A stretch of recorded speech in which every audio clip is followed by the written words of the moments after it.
Hello, hello, hello. Hello hello guys, welcome back. Welcome back. आज फिर से मैं 2 की जगह 3 बजे आया हूँ। माफी चाहता हूँ क्योंकि एज यू नो कल ही मैंने बता दिया था कुछ इश्यूज थे भाई साहब। ठीक है। तो हाँ, मतलब मैं भी अभी डायरेक्टली लेक्चर के लिए आया हुआ हूँ। तो आप लोग बताओ क्या हाल चाल। Good afternoon. बट कल से थोड़ी सी ठीक है तबीयत। कल रात में तो बहुत ही हालत खराब थी।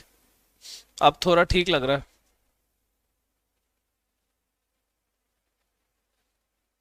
इज दिस अरे फिर से वही सवाल, इज दिस रिकॉर्डेड? यार क्या ही बात है।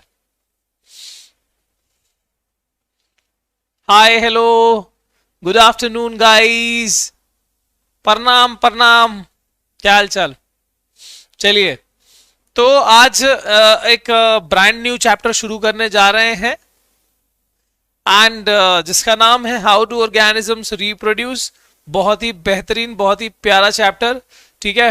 और काफी कुछ है यहाँ पर पढ़ने को इस चैप्टर में। ठीक है, इस चैप्टर में से कोई भी चीज डिलीटेड नहीं है। ये चैप्टर पूरा पढ़ना है। तो सभी लोग तैयार हैं? Let me know. सभी लोग तैयार? Yes. Good afternoon.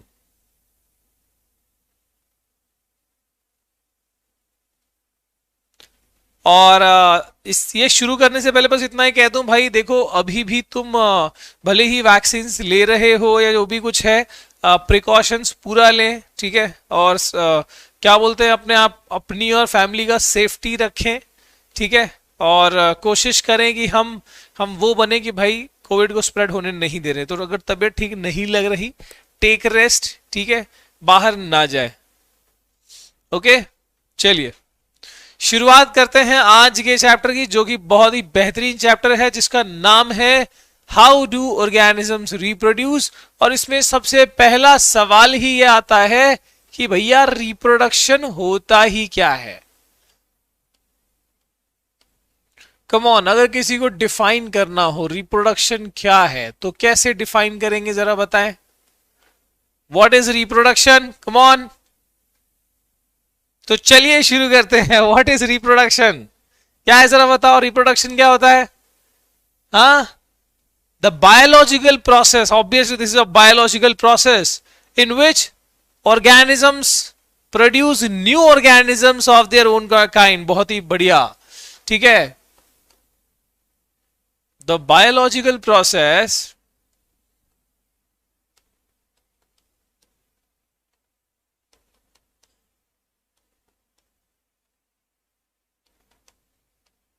in which organisms produce new organisms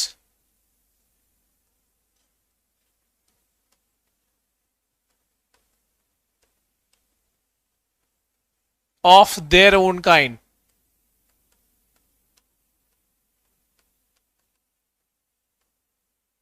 सही है। Produce own kind which biologically, हाँ बात सही ना, ओन काइंड का मतलब ही वही हुआ ना। तो कभी भी ये देखोगे कि भाई हाथी का बच्चा जो है वो हाथी की तरह ही दिख रहा है, इंसान का बच्चा इंसान की तरह ही दिख रहा है ना।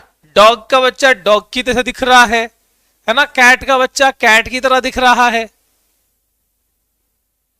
राइट। सही बात है।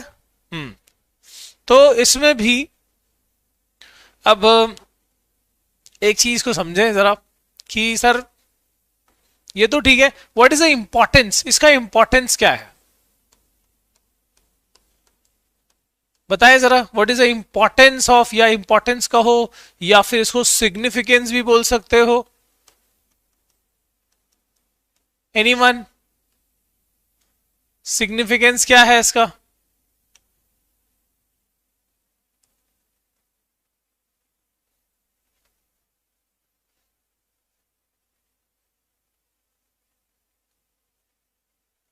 बताओ जरा। व्हाट इज द इंपॉर्टेंस और सिग्निफिकेंस ऑफ दिस रिप्रोडक्शन? इसका सिग्निफिकेंस क्या है? इसका सिग्निफिकेंस यही है ना कि मतलब हम क्यों रिप्रोड्यूस करते हैं, why any species, why do they reproduce? Replacement, replacement of dead, survival of their species, for continuation of the species. बहुत सही लाइन लिखी है। हाँ, फॉर, है ना, organisms reproduce for continuing their species. So अगर मैं बहुत सिंपल लिखूं तो कंटिन्यूएशन ऑफ स्पीशीज, बराबर है ना? अच्छा, अभी अगर हम टाइप्स की बात करते हैं भाई साहब, अगर हम टाइप्स की बात, अच्छा एक और बात समझो कि ये सारा जो प्रोसेस है ना, जैसे मान लो एक ऑर्गेनिज्म है, ये मान लो पेरेंट है, पेरेंट से मान लो अगला जनरेशन आने वाला है, न्यू जनरेशन आने वाला है,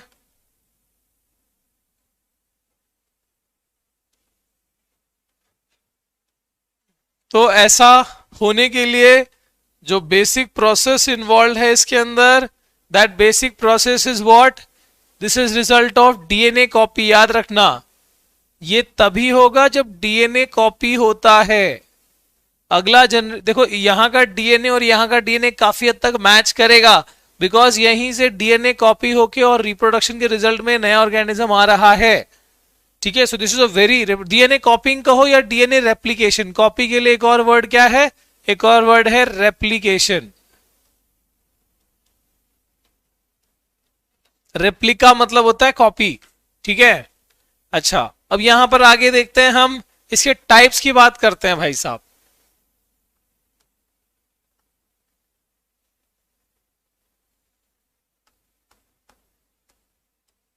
टाइप्स ऑफ रिप्रोडक्शन।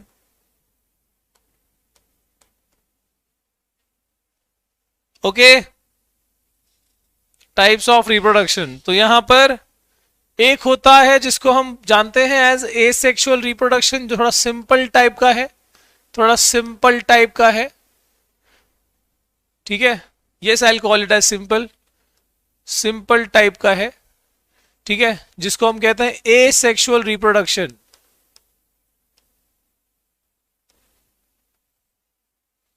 और एक थोड़ा सा कॉम्प्लेक्स टाइप का है भाई साहब,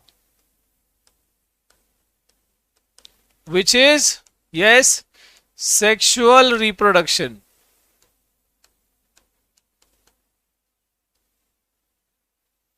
जो एसेक्सुअल रिप्रोडक्शन है उसमें सिंगल पेरेंट इज इन्वॉल्व।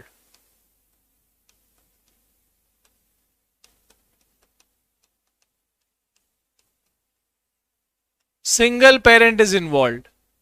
जो सेक्सुअल रिप्रोडक्शन है इसमें टू पेरेंट्स आर इन्वॉल्व, पता है ना, two parents are involve. Asexual reproduction में खाली एक पेरेंट, वहां पर दो पेरेंट इन्वॉल्व। ठीक है, और इनफैक्ट कहो तो वहां पर पूरा फर्टिलाइजेशन और सारा प्रोसेस होता है। अभी सेक्सुअल रिप्रोडक्शन में अगर हम देखें तो इसके भी हमको कौन से टाइप्स पढ़ने हैं, इसको इसके हमको प्लांट्स वाला पढ़ना है, और इसमें हमको ह्यूमन वाला पढ़ेंगे अपन। ठीक है, तो ये दो चीजें हैं जो यहां पर हम चैप्टर में पढ़ेंगे आगे सेक्सुअल रिप्रोडक्शन में, प्लांट्स और ह्यूमन वाला, है ना।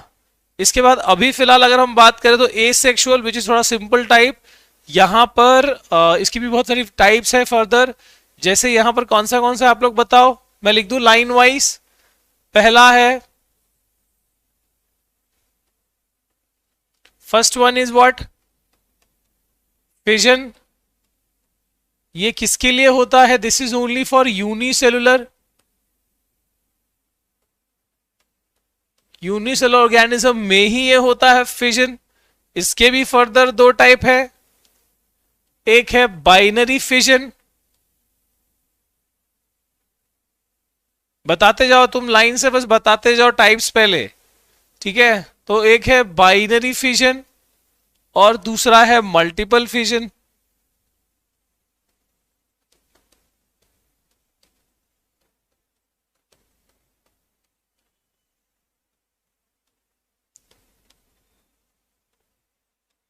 मल्टीपल फिशन, ठीक है। फिशन का मतलब क्या? ब्रेक होना। बाइनरी फिशन में क्या होता है? एक ऑर्गेनिज्म, एक यूनिसेलुलर दो में डिवाइड हो गया, ठीक है, तो ये 1/2 होता है, यहां पर 1/2 मेनी होता है। इनके एग्जाम्पल की अगर हम बात करना चाहें तो कोई एग्जाम्पल दे सकता है कि यहां पर बाइनरी फिजन में? यस, यहां पर एग्जाम्पल आएगा amoeba, paramecium,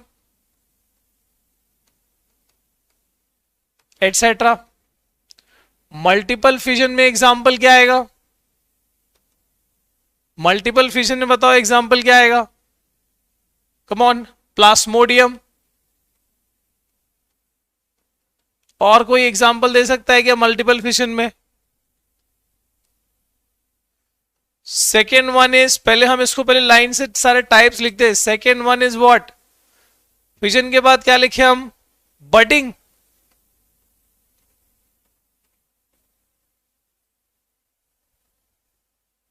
spore formation,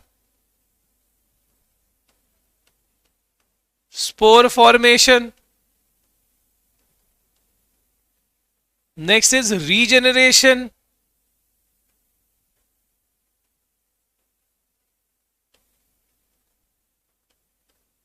regeneration.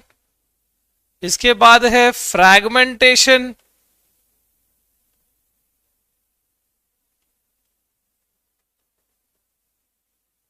इसके बाद है वेजिटेटिव प्रोपोगेशन। मैं छठा टाइप थोड़ा सा आगे लेके लिखता हूं यहां पर, ठीक है। Sixth one is vegetative propagation.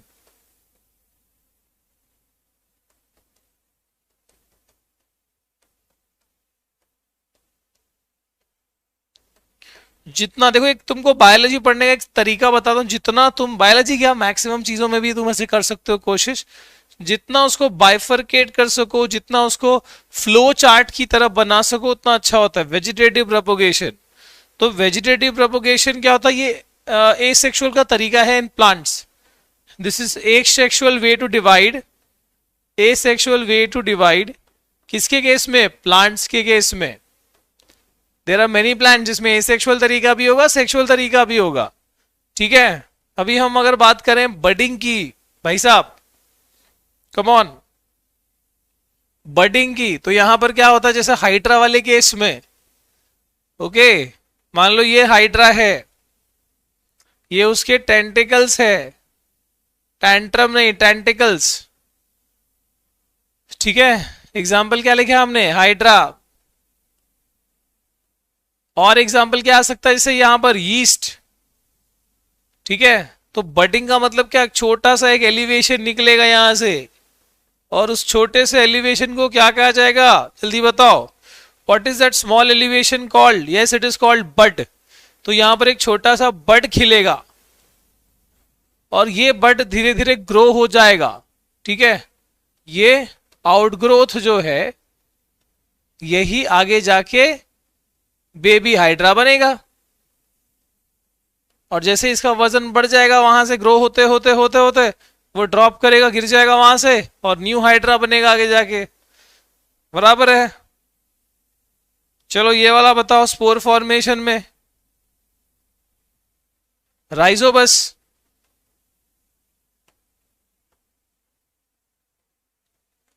Bread mould, bread के ऊपर फंगस देखा होगा।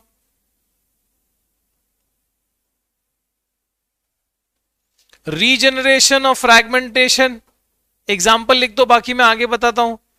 फ्रैगमेंटेशन में अपना एग्जाम्पल में स्पाइरोगैरा,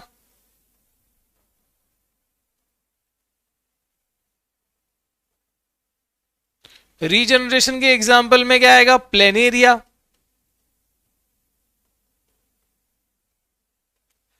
ये सब इसमें क्या क्या होता है मैं आगे बताता हूं, फिलहाल ये टाइप्स को समझ लो पहले। बहुत बढ़िया, I can see so many examples in your comment section, बहुत बढ़िया। कम से कम आपको ये टाइप याद हो गए, जो ये मेन टाइप्स हैं आपके यहाँ पर। 7 टाइप्स है एक्चुअली, देखो ये एक में ही मैंने 2 टाइप लिख दिया है, तो फिजन में ही बाइनरी मल्टीपल, फिर थर्ड हो गया बडिंग, चौथा हो गया स्पोर फॉर्मेशन, पांचवा हो गया रीजनरेशन, छठा हो गया फ्रैगमेंटेशन, सातवां हो गया वेजिटेटिव प्रोपोगेशन। ठीक है, वन पहले वाले में मैंने दो कैटेगरी ऐड कर दिया है। Me and my family got covid positive, Shaurya Sharma take care बेटा, ध्यान रखो, मैं सभी के लिए ये मैसेज दे रहा हूं, थोड़ा सा ध्यान रखें। ठीक है, अब ये समय अगेन थोड़ा सा वेव जो है वो इफेक्ट कर रहा है। I am not able to see the comment after update, please tell. बेटा एक बार दूसरी डिवाइस में चेक कर लो, आई जस्ट रिक्वेस्ट कि आप एक और बार, ठीक है, या तो चाहिए तो उसको अनइंस्टॉल करके इंस्टॉल करो, या तो दूसरी डिवाइस में एक बार चेक कर लो। मे बी काफी टाइम डिवाइस का भी होता है कंपैटिबिलिटी का इशू। ठीक है,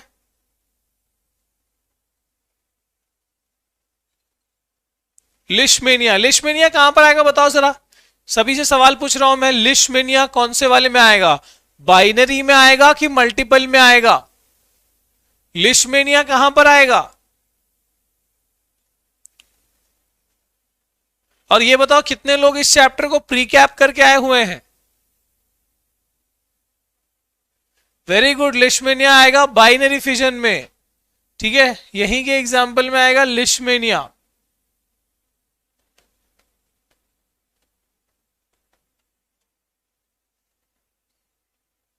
ठीक है, अच्छा सेक्सुअल और एसेक्सुअल में एक और डिफरेंस अगर मुझे लिखना हो तो क्या डिफरेंस लिख सकते हैं?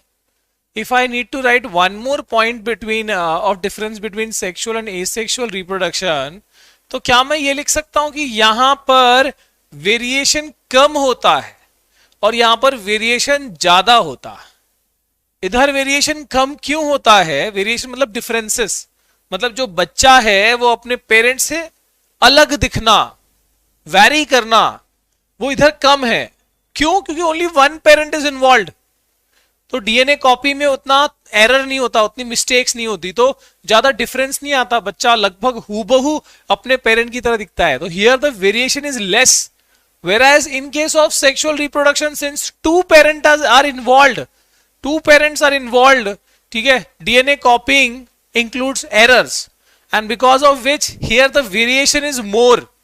तो मैं यहां लिखता हूं variation is less in case of asexual reproduction, variation is less, और यहां पर क्या आएगा? Variation is more. राइट, सही है सर, आज प्रीकैप करना भूल गया। दीदा ये तो असली काम है, ये कैसे भूल जाते हो यार? मेरी मॉम कोविड पॉजिटिव थी बट ठीक है। महक टेक केयर प्लीज। ठीक है, लगभग ये जो कोविड है ना, भले आप टेस्ट कराओ ना कराओ, ये बहुत ज्यादा स्प्रेड हुआ है अभी वाला, भले ही वो उतना डेंजरस नहीं है but you have to take care. ठीक है, इतना फेटल नहीं है बट ध्यान तो फिर भी रखना है। ठीक है, कोई हेल्थ वाइज कमजोर हो, बुजुर्ग हो, छोटे बच्चे हो, उनको अफेक्ट कर सकता है, तो you have to be careful. Okay,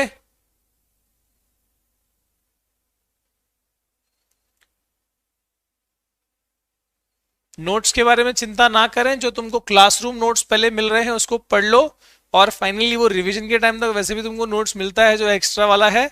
पर मैं अगेन आई एम सेइंग कि क्लासरूम नोट्स में जो मैं उसको शॉर्ट करके देता हूं, इससे बेहतर और कुछ नहीं हो सकता। ठीक है, और आई डोंट थिंक ये बैकग्राउंड में अभी इशू आ रहा है, बिकॉज मैंने यहाँ पर कलर के चेंजेस किए हुए हैं, तो बैकग्राउंड में कोई ऐसा इशू नहीं है।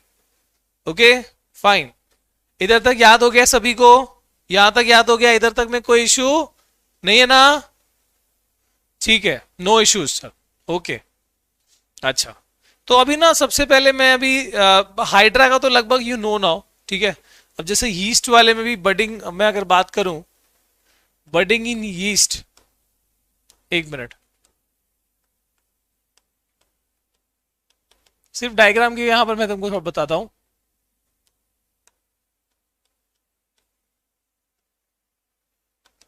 पहला इन हाइड्रा, दूसरा इन यीस्ट,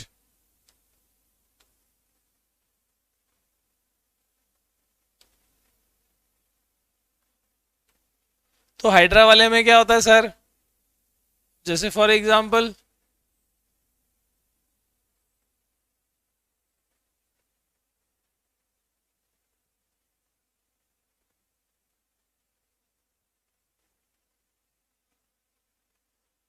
आ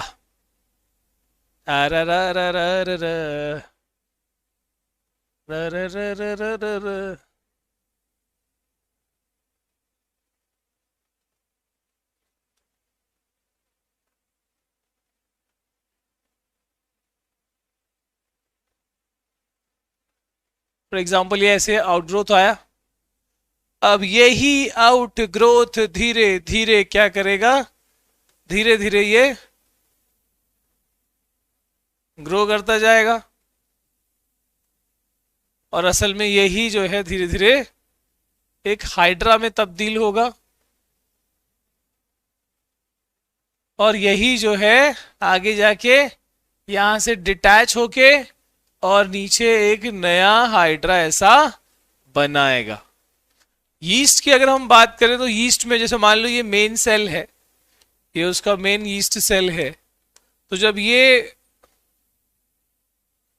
बडिंग करेगा तो देखोगे तुम इसी में एक और सेल जो है वो सेल बड ग्रो होगा, इसी में एक और सेल बड ग्रो होगा, इसी में एक और सेल बड ग्रो होगा, ऐसे ऐसे ये ग्रो करता हुआ जाता है।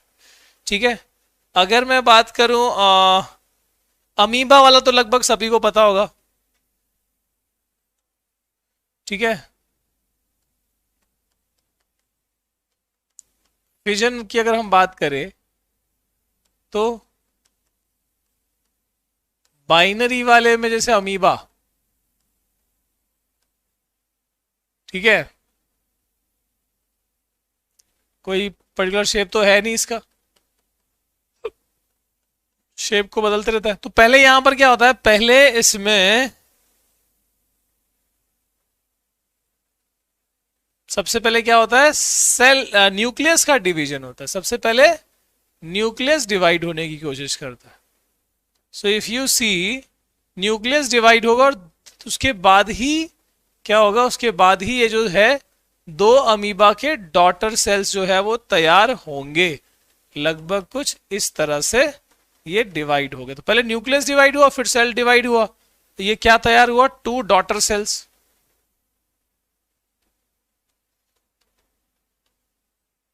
Of amoeba. ठीक है, अगर हम मल्टीपल फिशन की बात करें, मल्टीपल वाले में अगर मैं प्लास्मोडियम की बात करें, तुमको पता है जो हमको मलेरिया होता है, मलेरिया का जो प्रोटोजुअन है वो एक प्लास्मोडियम ही है। उसको हम स्पेसिफिकली प्लास्मोडियम विवैक्स कहते हैं।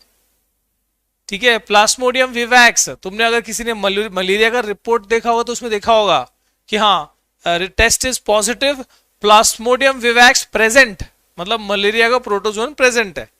तो उसमें क्या होता है, जैसे अभी मान लो ये उसका न्यूक्लियस है। अब इसमें ही जो है ना क्या होगा, यही न्यूक्लियस छोटे छोटे पार्ट्स में पहले डिवाइड हो जाएगा। ठीक है, पहले यही न्यूक्लियस जो है बहुत सारे छोटे पार्ट्स में ऐसे डिवाइड होगा एंड लेटर जो ऑन यही जो छोटे छोटे पार्ट्स हैं वो कुछ कुछ थोड़ा थोड़ा साइटोप्लाज्म लेके और उतना उतना ये प्लास्मोडियम बन जाएंगे। तो देखो, एक सेल डिवाइडिंग इनटू मेनी, इसी को बोलते हैं मल्टीपल फिजन। क्या बोलते हैं इसको, मल्टीपल फिजन। इसलिए तो बोलते हैं ना, वो मलेरिया का जो प्रोटोजुअन है बॉडी में बहुत जल्दी स्प्रेड होता है। क्यों? अरे भाई, एक सेल से ही कितने सारे, एक प्रोटोजुअन से कितने सारे तैयार हो जाएंगे। हाँ, वो पूरा सिस्ट जो है वो बस्ट हो जाएगा और देखो कितने सारे यहां बन गए। राइट, तो ये मतलब देखो फिजन वर्ड का, देखो दो वर्ड होते हैं, एक होता है फ्यूजन, एक होता है फिजन। तो फिजन का मतलब टूट जाना, बिखर जाना है, टूट जाना। तो यहां पर देखो एक से ब्रेक होके टू हुआ, इसलिए बाइनरी फिजन। यहां पर एक से ब्रेक होके बहुत सारा हुआ, इसलिए मल्टीपल फिजन। ठीक है, सो ये फिजन, ब्रेक डाउन। और इस वाले में क्या है, इस वाले में क्या है, दिस इज देखो छोटा सा आउटग्रोथ हुआ, जैसे फूल में कली कैसे खिलती है, पहले कली खिलती है फिर फूल बनता है ना वो, वैसे ये पूरा एक प्लांट की तरह समझो, एक छोटा सा आउटग्रोथ आया, this is not a plant, hydra है, पर बता रहा हूं छोटा सा ऐसा देखो कली ऐसा खिला, और वही बड जो है, दिस इज कॉल्ड बड, इसी को बड बोलते हैं।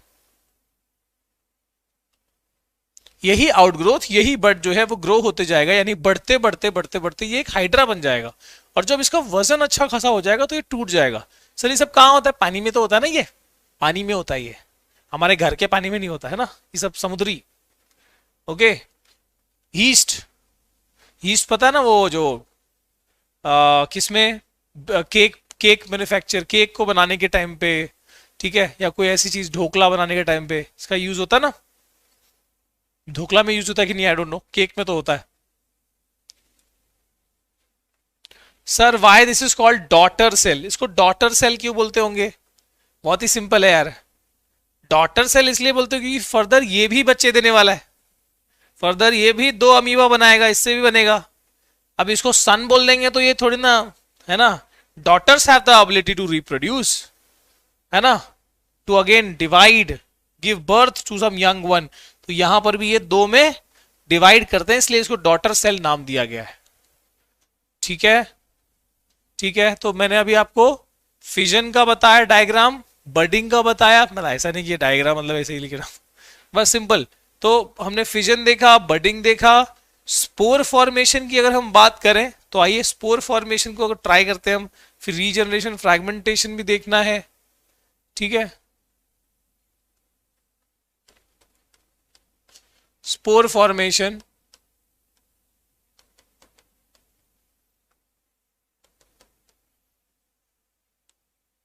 अच्छा एसेक्सुअल का अगर एक मेन एडवांटेज की बात करनी हो तो क्या होगा बताओ जरा, एसेक्सुअल रिप्रोडक्शन के दो अगर एडवांटेज की पॉइंट तुमको लिखनी हो, what are the advantages, to give any two advantages of asexual reproduction, क्या लिख सकते हो बताओ,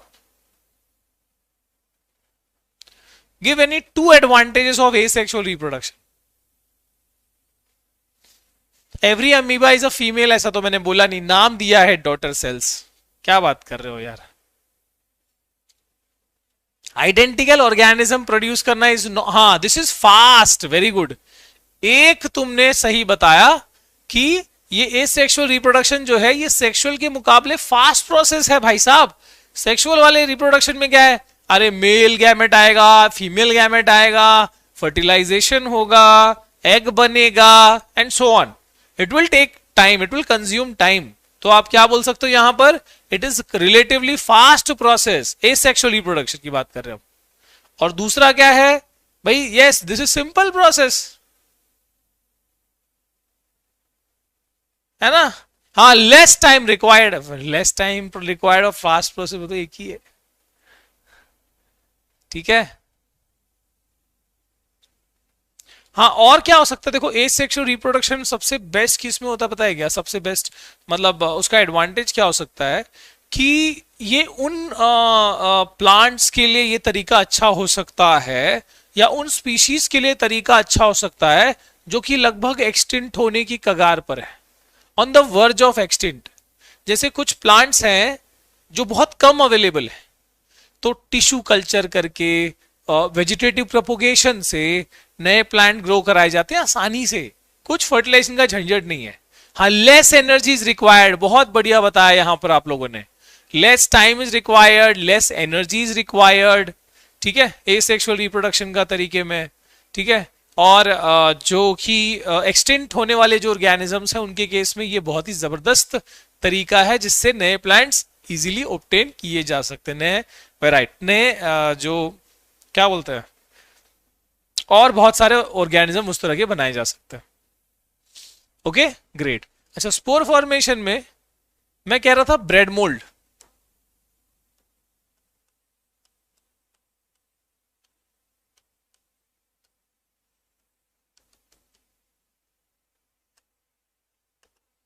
तो जैसे अगर मान लो अपन ने बढ़िया से एक ब्रेड ले लिया, पता है ब्रेड मोल्ड का मुझे ना एक्सपेरिमेंट करना था, मैंने ब्रेड खराब होने को रखा हुआ है, पता नहीं अभी तक हुआ है कि नहीं। मैं एक बार चेक करा लेता हूँ एंड आई ट्राई की वो शशांक, शशांक, अच्छा ओके, तो हम चेक करते हैं। अगर वो हो चुका होगा तो मैं मस्त बढ़िया सा उसको जूम करके बताऊंगा। ठीक है, देखते हैं। फिलहाल ऐसे ही समझ लेते हैं कि सपोज करो कि ये जो है ब्रेड मोल्ड, ब्रेड को एक बार चेक करना हम लोगों को, फिर हम दिखा देंगे एक्सपेरिमेंट।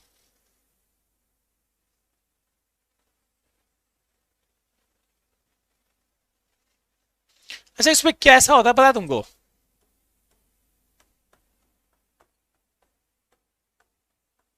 ब्रेड के ऊपर का जो फंगस है कभी देखा है मतलब? सर टेक्स्ट बुक में तो देखा ही है।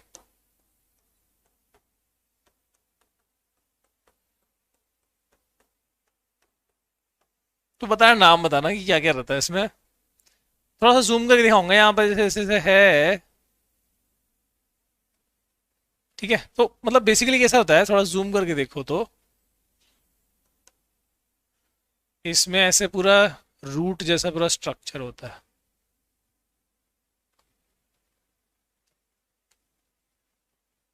ठीक है, पूरा ऐसा जाल बन जाता है और लगभग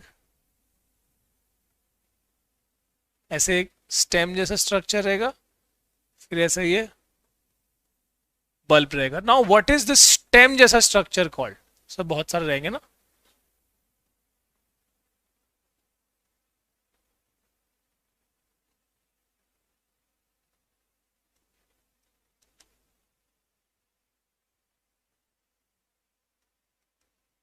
बताओ जरा, इसमें जो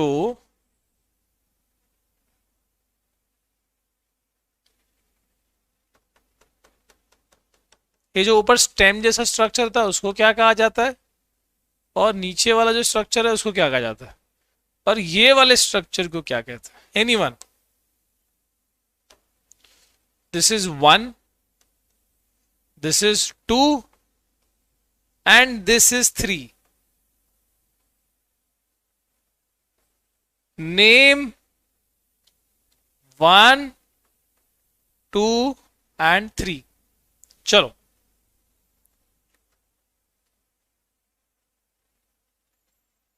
बता दो, वन टू और थ्री क्या क्या है? हाइफा कौन सा है?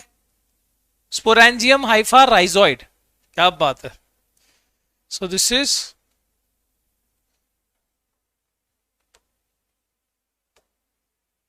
One is sporangium, two is hyphae, तीसरा है राइजोइड। बात सही है, तुमने बोला वही लिखा हूं मैं। बाकी अरे यहां पर मद्रासी भी लिखा है किसी ने। सही है ये जो लिखा है मैंने। स्पोरानियम क्या होता है? स्पोर्गैनियम? पक्का? स्पोरेंजियम, हाइफे, स्पॉन्जिला कुछ नहीं होता, और राइजोइड। ये जो ये वाला जो है वो राइजोइड है, ये हाइफा, ये स्पोरेंजियम। अब होता ये है कि जब अब ये नॉर्मली हमारे भी आसपास के वातावरण में, सराउंडिंग में बहुत सारे फंगसेस के क्या बोलते हैं, स्पोर्स होंगे, है ना। बहुत सारे फंगसेस के जो है स्पोर्स होंगे। अब वो वहीं पर अच्छे से ग्रो कर पाएंगे जहां पर अच्छा मीडियम है। तो जहां पर डिकेइंग चीज रहेगी, कोई भी ऐसी ऑर्गेनिक चीज जो डिके हो रही है, प्लास्टिक प्लास्टिक बने, जो भी ऑर्गेनिक चीज है जिसपे वो ग्रो कर सकते हैं, नरिशमेंट ले सकते हैं, जैसे ब्रेड हो गया, रोटी हो गया, है ना। इवन लेदर पे भी हो जाता है, देखा होगा काफी टाइम तुमने। तो वहां पर जाके चिपकेंगे, वहां से नरिशमेंट खींचेंगे, अपना पूरा खानदान, पूरी फैमिली बना देंगे वो उधर। ठीक है, ये बल्ब जो है ग्रो करेगा, ग्रो करेगा, और एक टाइम पे जब मेच्योर हो जाएगा तो यही बर्स्ट करेगा और इसके स्पोर्स हवा में फैल जाएंगे। और फिर जहां पर भी मीडियम अच्छा मिला वहां पर वो ग्रो कर जाएंगे। ठीक है, ओके, कूल। आगे देखें। Now the difference between regeneration and fragmentation. ठीक है, एक तरफ लिखता हूं मैं रीजनरेशन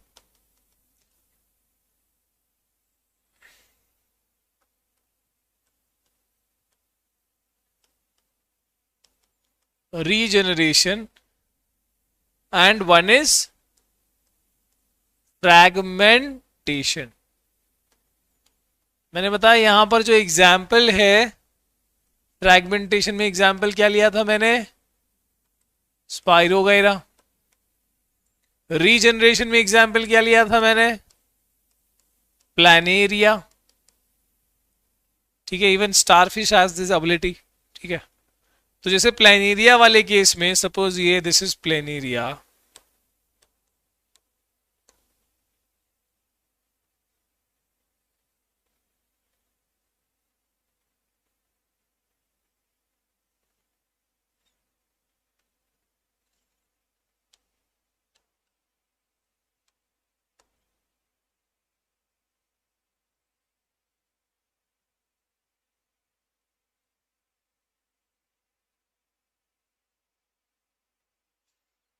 ठीक है, मान लो यहां से कट आ गया। ठीक है, तो ऊपर वाला जो हिस्सा है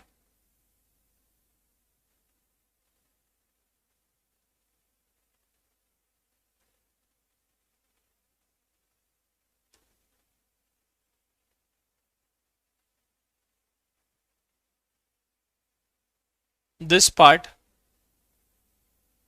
will also grow into a new plane area, ये भी ग्रो कर जाएगा। जो बीच वाला हिस्सा है this part will also grow into a new plane area,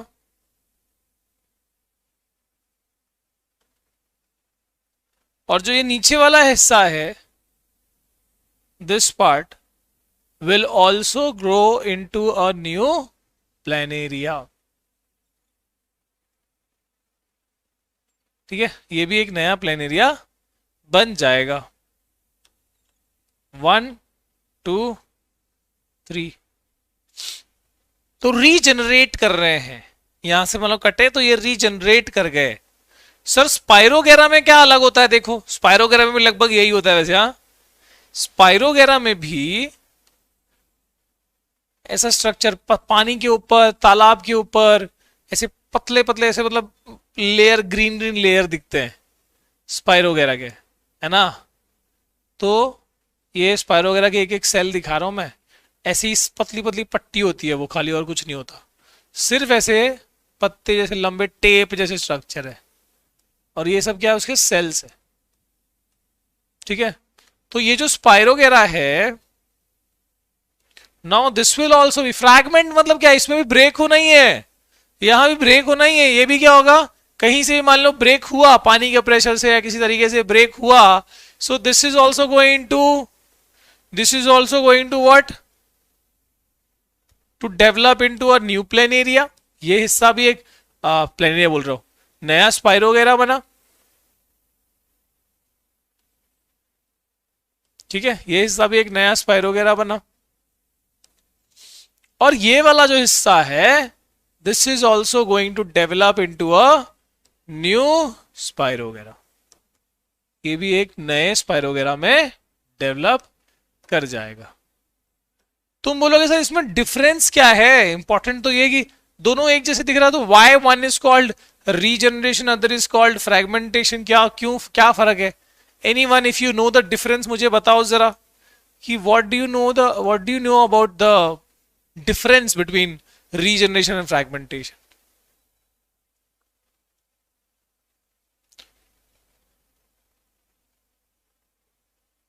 can you be my drawing teacher.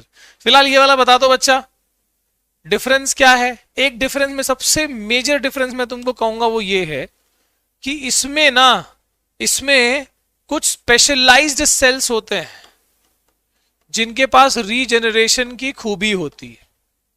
There are some specialised cells present which has the ability to regenerate. ठीक है, हियर इज प्रेजेंस ऑफ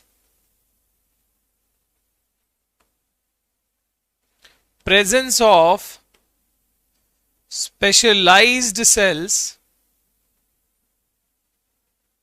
ठीक है, which has the ability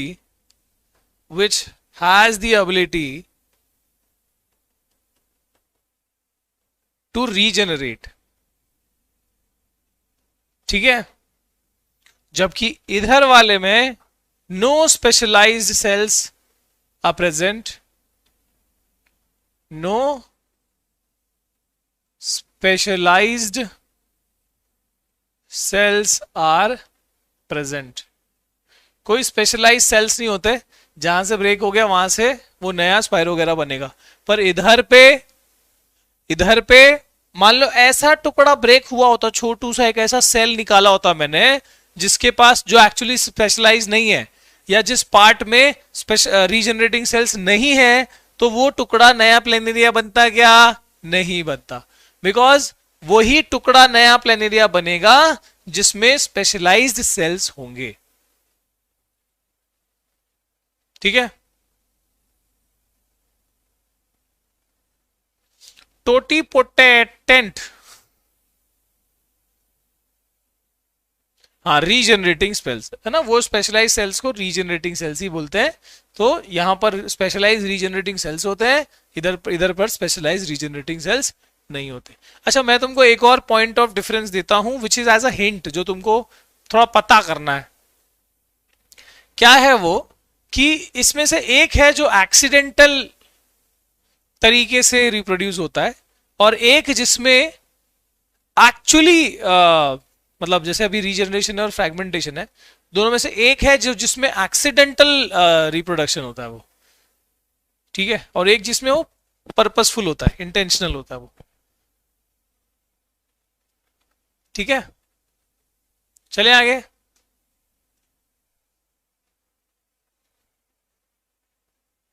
next is vegetative propagation. Next is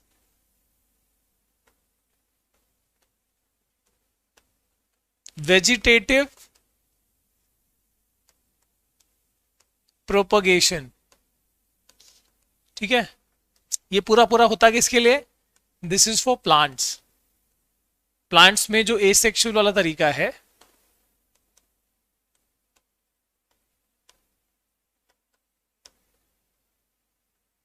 to reproduce is vegetative propagation. अब देखो एक बात समझो, plants में दो पार्ट्स होते हैं. प्लांट्स के, किसी भी प्लांट के दो पार्ट्स होते हैं, मेन दो पार्ट्स होते हैं.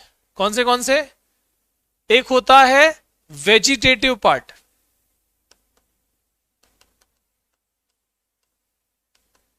एक होता है रिप्रोडक्टिव पार्ट.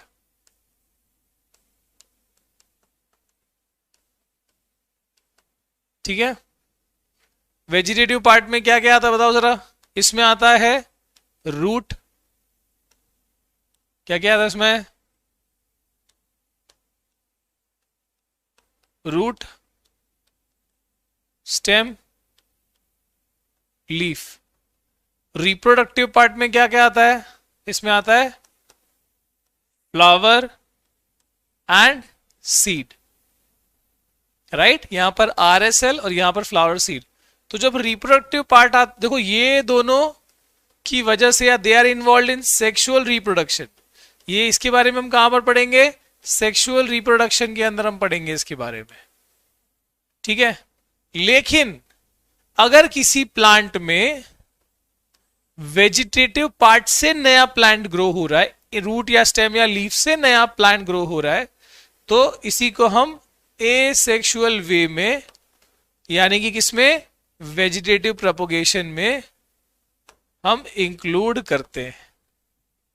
ठीक है, तो कहां से आया वेजिटेटिव प्रोपोगेशन में? आया कि अगर रूट, स्टेम या लीफ से नया न्यू प्लांट ग्रो हो रहा है, तो that is included in vegetative propagation. ठीक है, that is included in vegetative propagation. Okay, अब इसमें भी दो तरीके हो जाते हैं भाई साहब। कौन से? एक होता है नेचुरल वेजिटेटिव प्रोपोगेशन का तरीका, और दूसरा होता है क्या? Artificial vegetative propagation. What do you mean by natural vegetative propagation? Anyone can tell?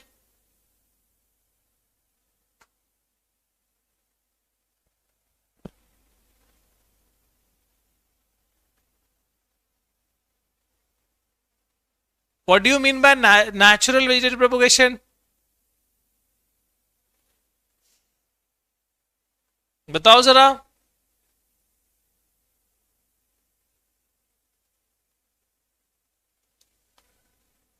Natural vegetative propagation में एक है बाय रूट,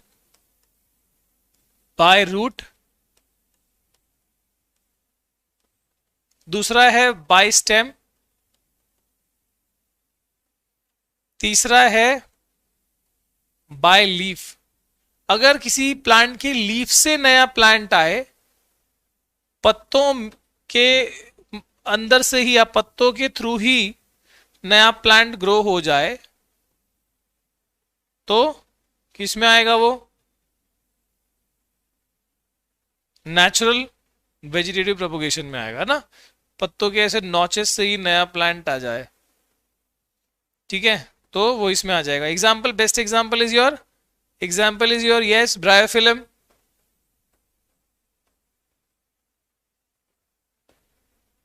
ब्रायोफिलम बराबर।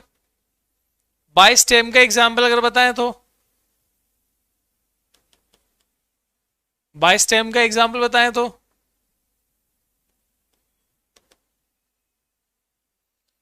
जैसे कि आपका potato is a stem. Sir कैसे? वो तो पानी में, वो तो मिट्टी के अंदर आता है। अगर पोटैटो रूट होता, जरूरी नहीं कि रूट ही सिर्फ जमीन के अंदर आता है, अगर वो रूट होता तो उसमें से रूट हेयर निकल रहे होते, जैसे स्वीट पोटैटो में होता है। पोटैटो में रूट हेयर नहीं निकलता, उसमें बल्कि हरे हरे पत्ते निकल रहे होते हैं पोटैटो में, अगर देखा होगा तो। पोटैटो इज अ स्टेम, इसमें से नया प्लांट आता है, ठीक है। जैसे मान लो कि ये आलू है, ठीक है, उसमें से ही नया प्लांट ऐसे आ रहा है। देखा होगा तुमने आलू में से नया प्लांट ऐसे ग्रो होते हुए, ठीक है।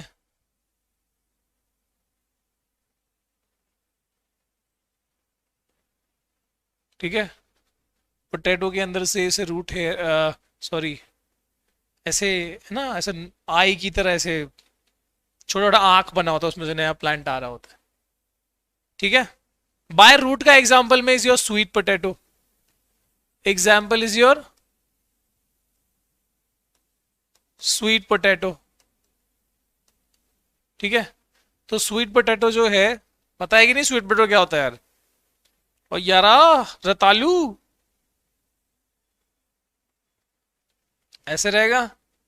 अब वो रूट है ऑब्वियसली, उसमें रूट हेयर भी रहता है ऐसे, ठीक है। तो उसके रूट से ही नया प्लांट ग्रो कर सकता है भाई साहब, ठीक है। स्वीट पोटैटो, वाह। अब आर्टिफिशियल, ये तो नेचुरल वे हो गया ना, नेचुरल ये अपने आप हो रहा है। आर्टिफिशियल वाले टेक्निक्स भी हैं। आर्टिफिशियल वाले टेक्निक्स में तुमको तीन अच्छे से याद रखने हैं। एक है कटिंग, एक है ग्राफ्टिंग, और एक है लेयरिंग। कटिंग का एग्जाम्पल बहुत आसान है, स्टेम को काटा, गड़गाड़ दिया जमीन में, नया प्लांट ग्रो हो गया। तो इसका example is very simple, is your rose. Rose वाले में पता होगा, रोज का प्लांट जो गुलाब का प्लांट होता है, उसके छोटे स्टेम को कट करके भी हमने अगर लगा दिया मिट्टी में और प्रॉपर पानी वानी मिला उसको, तो वो नया प्लांट बन जाएगा, कटिंग वाले केस में। But in case of grafting and layering what happens? Grafting को हिंदी में क्या बोलते हैं? ग्राफ्टिंग को बोलते हैं कलम। कलम वाले फल बोलते हैं ना, इतने बड़े बड़े जो आम आते हैं, सब कलम वाले आम है ना, मतलब मिक्सिंग किए गए, ये एक प्लांट दूसरा प्लांट। देखो अब मान लो कि सपोज करो कि ये एक प्लांट है, ये एक पौधा है, ठीक है, आम का ही है मान लो, छोटा सा पौधा है, और यहां पर एक दूसरा आम का पौधा है, लगभग उसी लेंथ का एक दूसरा आम का पौधा है, ठीक है। व्हाट वी डिड इज, हमने इन दोनों को एक इक्वल मोटाई वाले एरिया से कट किया, मतलब इसका भी थिकनेस जितना है उतने ही थिकनेस वाला ये वाले प्लांट का एरिया चेक किया, स्टेम, और कट किया, और मान लो इसका जो ऊपर वाला हिस्सा है वो इधर लगा दिया, और इसका इधर वाला हिस्सा यहां पर लगा दिया, मतलब ऊपर वाला जो पार्ट है कट करने के बाद वो एक्सचेंज कर दिया, पर ऐसे ही थोड़ी चिपक जाएगा, उसको रखने के बाद टेढ़ा काटा हुआ है, उसको रखने के बाद प्रॉपरली मिट्टी लगाया, थोड़ा सा गोबर लगाया, अच्छे से प्लास्टिक या कपड़े से प्रॉपरली बांध दिया उसको, ठीक है, सही तरीके से उसको बांध दिया। उसके बाद जो नया प्लांट मान लो जो ग्रो हुआ, now what is the ability, कि भाई साहब कि जो नया प्लांट आया, it is having both the mango का एबिलिटी, बोथ द मैंगो का फीचर्स, कि वो ऐसा आम ग्रो हुआ, उस पर ऐसा आम आया कि वो मीठा भी है वो बड़ा भी है। मान लो ये वाला राजापुरी आम का वैरायटी था, ये जो पौधा था वो हापुस आम की वैरायटी थी, अल्फांसो, और जब हमने इनको हाइब्रिड किया, जब ऐसे हाइब्रिड नहीं बोलूंगा मैं वर्ड, ग्राफ्टिंग किया, तो जो नया आम आया, ठीक है, उसमें वो बड़ा भी है राजापुरी जैसा, और क्या है उसमें, मीठा भी है वो अल्फांसो जैसा।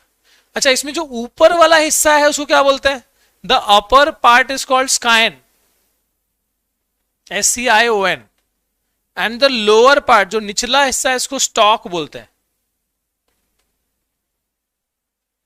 निचला हिस्सा उसको स्टॉक बोलते हैं। Upper part is called scion, lower part is called stock. कहां गया भैया,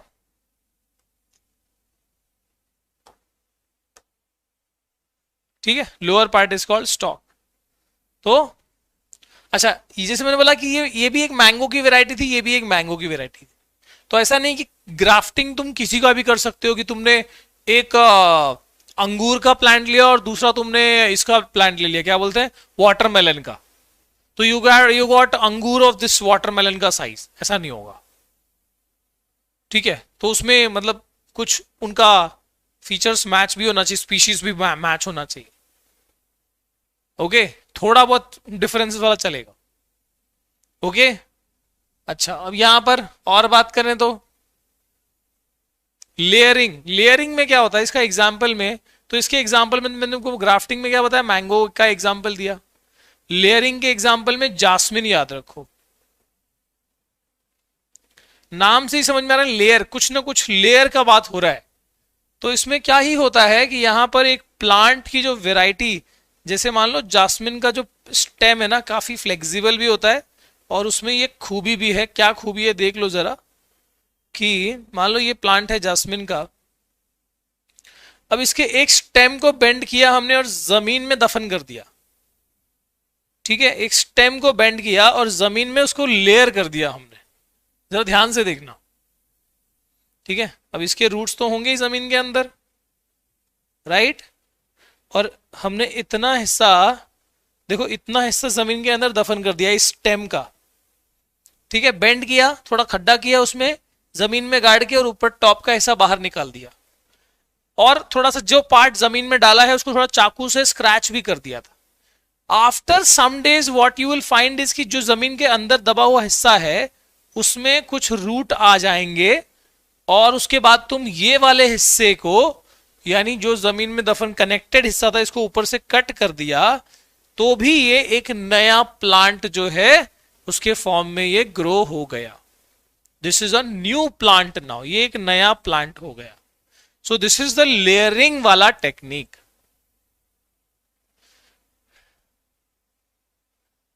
सीड में भी सेम सेम प्रॉपर्टी रहती है, ग्राफ्टिंग वाले में सीड में सेम प्रॉपर्टी नहीं होता, ग्राफ्टिंग वाले में फिर उसे सीड को लगाओगे तो उतनी खूबी नहीं रहेगी, ग्राफ्टिंग का अलग ही रहता है।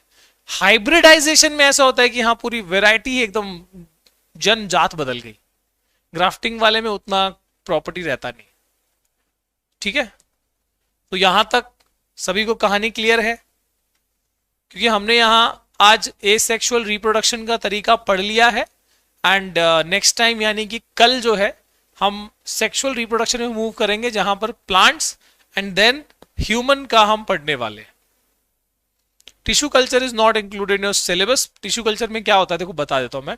टिश्यू कल्चर में जैसे एक प्लांट है, और वो ऐसा प्लांट है जो कि लगभग एक्सटिंक्ट होने के कगार पे है, मतलब लगभग वो बहुत ही कम प्लांट्स बचे हैं उस वैरायटी के। तो उसका ना उसके जो मान लो कुछ टिश्यू निकाला, उसके बार्क का, उसके स्टेम का कुछ हिस्सा निकाला, और उसको एक स्पेशल मीडियम में, एक बढ़िया सा मीडियम, मतलब एक मीडियम रहता है केमिकल्स का, उसमें डाला उसको, और अब उस जो पूरा टिश्यू था उसको छोटे छोटे हिस्से में कट कर दिया, और उन सबको एक अलग अलग टेस्ट ट्यूब में डाल दिया। हर एक टिश्यू के पास एबिलिटी आ जाएगी नए प्लांट में ग्रो होने की। सो दैट इज छोटा सा आइडिया अबाउट टिश्यू कल्चर। ठीक है, कल का टाइम भी मैं ना अभी से मैं कंफर्म नहीं कर रहा हूं, बिकॉज अगर अभी से कंफर्म करूंगा, जैसे मैंने कल भी बोला था कि मैं आज 2 बजे आ जाऊंगा, but I was not able to. तो अभी थोड़ा सा I don't know, it is not well, तो अभी अच्छा महसूस कर रहा हूं मैं, बट अगर ऐसे ही रहा, सही रहा, तो मैं 2 o'clock, अदरवाइज इट इज 3, तो मैं कंफर्म नहीं कर रहा हूं। ठीक है, तुम 2 बजे का समझ के रखना, एक बार देख लेना है फैम देर, या फिर 3 बजे, नॉर्मल टाइम है 3 o'clock। ठीक है, बट जो भी रहेगा अपडेट्स आ जाएगा तुमको। ठीक है, और हाँ बाकी लोगों को मैं ये कहूंगा, कुछ बच्चे ऐसे हैं जिनको इस चैप्टर में इशू इसलिए हो सकता है बिकॉज वो प्री कैप करके नहीं आए थे। बेटा ये जो ए सेक्सुअल वाला हिस्सा जो हमने आज पढ़ा है ना, बिलीव इट और not, it is like nothing. 10th में ए sexual reproduction is like nothing. तुम ना एकदम एकदम अपना 2% दिमाग लगा के भी उसको पढ़ सकते हो, इतना आसान है। तो नेक्स्ट टाइम यानी कल जब आओगे ना, तो मैं बोलूंगा ये वाला भी तुम प्री कैप में देख के आओगे, वन शॉट वाली वीडियो में, चाहे दबंग से देखो या टारगेट 95+ से, ये वाला भी देख के आओगे, और आगे वाला भी। ठीक है, यस। तो मैं कोशिश कर रहा हूँ ब्रेड मोल्ड में चेक कर लेता हूँ, एंड उसको हम एक्सपेरिमेंट करने की कोशिश करते हैं। ठीक है, चलिए इसी के साथ वीडियो क्लोज किया जाए, और कल जो है will start with sexual reproduction वाला हिस्सा। Okay guys, see you, bye bye, take care, ध्यान रखो अपना हेल्थ का भी। Okay, bye bye.